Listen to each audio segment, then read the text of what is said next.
അർജുൻ മട്ടന്നൂരാണ് വിശദാംശങ്ങൾ നൽകിയത്.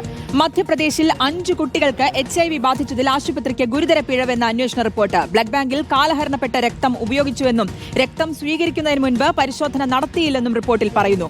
രോഗികൾ, രക്തദാതാക്കൾ എന്നിവരുടെ വിവരങ്ങൾ രജിസ്റ്റർ ചെയ്തില്ലെന്നും റിപ്പോർട്ടിലുണ്ട്. YS അഭിനന്ദന്റെ വിശദാംശം നൽകാൻ YS അഭിനന്ദ്, ഗുരുതരമായിട്ടുള്ള വീഴ്ചയാണ് സംഭവിച്ചിരിക്കുന്നത് അല്ലേ?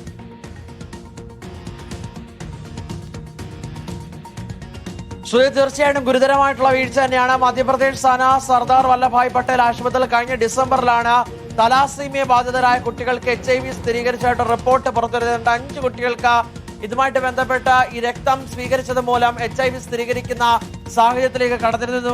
എന്തായാലും വിശദമായിട്ടുള്ള അന്വേഷണം മധ്യപ്രദേശ് സർക്കാർ പ്രഖ്യാപിക്കുകയും ചെയ്തിരുന്നതിന് പിന്നാലെയാണ് ഇപ്പോൾ ആശുപത്രിക്ക് ഗുരുതര പിഴവ് സംഭവിച്ചു എന്നുള്ള അന്വേഷണ റിപ്പോർട്ട് പുറത്തു വന്നിരിക്കുന്നത്.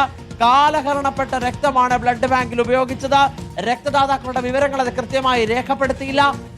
ഏതെങ്കിലുമൊക്കെ രക്തം അത് ഒരു തരത്തിലുള്ള പരിശോധനയ്ക്ക് വിധേയമാക്കാതെ തലാസീമിയ ബാധിച്ച കുട്ടികൾക്ക് നൽകിയെന്നടക്കമുള്ള ഗുരുതരമായ കണ്ടെത്തലുകളാണ് നിലവിൽ എന്തായാലും നടത്തിയിരിക്കുന്നത്. ടെസ്റ്റ് കിറ്റുകളുടെ ബാച്ച് നമ്പറുകൾ രജിസ്റ്ററിൽ രേഖപ്പെടുത്തിയില്ല. ഏറ്റവും പ്രധാനമായും എടുത്തു കാണിക്കേണ്ട ഒരു കാര്യമെന്നത് ഒരു താലൂക്ക് ആശുപത്രിയിലാണ്, സർക്കാരിന്റെ അധീനതയിലുള്ള ആശുപത്രിയിലാണ് ഗുരുതര പിഴവ്. അത് 7 അംഗ സമിതിയുടെ അന്വേഷണ റിപ്പോർട്ടിൽ വ്യക്തമാകുന്നതാണ് ഏറ്റവും പ്രധാനപ്പെട്ട കാര്യം. രക്തം സ്വീകരിക്കുന്നതിന് മുൻപ് പരിശോധന നടത്തിയിട്ടില്ല. ബ്ലഡ് ബാങ്കിൽ ഉണ്ടായിരുന്നത് ഒരു ജീവനക്കാരൻ മാത്രമായിരുന്നു.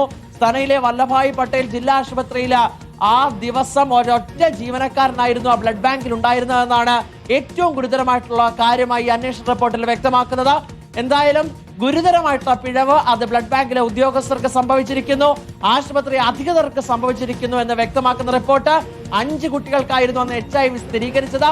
ബാക്കിയുള്ള കുട്ടികളുടെ പരിശോധനയ്ക്കെന്ന് വിധേയമാക്കിയിരുന്നു. എന്തായാലും HIV എന്ന് കണ്ടെത്തുന്ന സാഹചര്യം ഉണ്ടായിരുന്നാൽ തലാസീമിയ പോലെ ജനിതക രോഗം ബാധിച്ച കുട്ടികൾക്ക് HIV കൂടി ഉണ്ടായ സാഹചര്യം അങ്ങേയറ്റം ഗൗരവകരമായിട്ടാണെന്ന് മധ്യപ്രദേശ് സർക്കാർ വ്യക്തമാണ്. ബ്ലഡ് ബാങ്കിൽ കാലഹരണപ്പെട്ട രക്തം ഉപയോഗിച്ചുവെന്നും രക്തം സ്വീകരിക്കുന്നതിന് മുൻപ് പരിശോധന നടത്തിയില്ല എന്നുള്ളതാണ് റിപ്പോർട്ടിൽ പറയുന്നത്. ഗുരുതര വീഴ്ചയാണ് സംഭവിച്ചിരിക്കുന്നതെന്നാണ് റിപ്പോർട്ടിലൂടെ വ്യക്തമാവുന്നത്. YS അഭിനന്ദാണ് വിശദാംശങ്ങൾ നൽകിയത്.